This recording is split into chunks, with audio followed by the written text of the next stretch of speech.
Yes, indeed. Luxembourg is really proactive in terms of BEPS implementation. They try to accelerate the transposition of the EU directive. G20 wanted transparency. Luxembourg is more than transparent.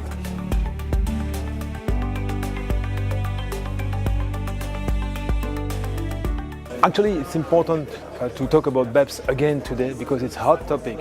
A lot of changes are coming, a lot of new complexities. It's important to inform our members.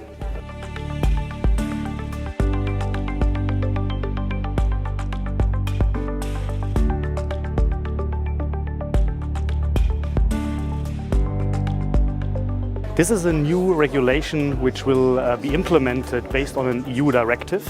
That means in the EU all the member states have by 2018 to implement such an interest deduction limitation rule. That has a significant influence on financing of companies because this rule could lead to additional taxation based on just pure financing activity.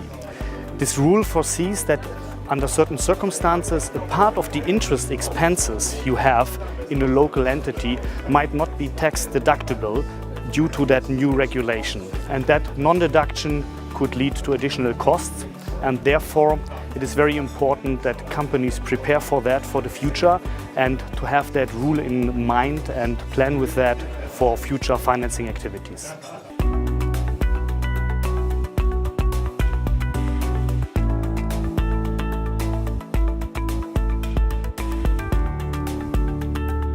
Makes sense. Let's be practical. Multinationals need harmonized tax rules and guidance at global level. They have activities located all over the place, and it is really not appropriate to have different TP approaches depending on the countries concerned.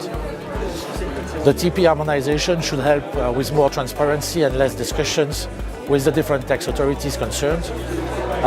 This should lead to less uncertainty for structuring the group operations, which is key.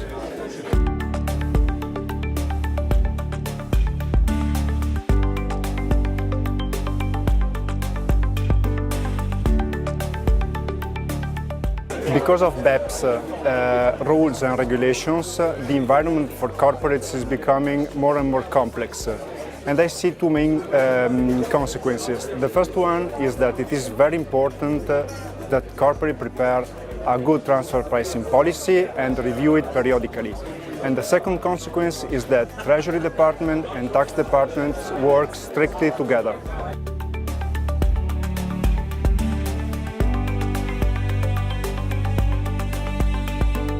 I would recommend them to prepare a detailed transfer pricing documentation.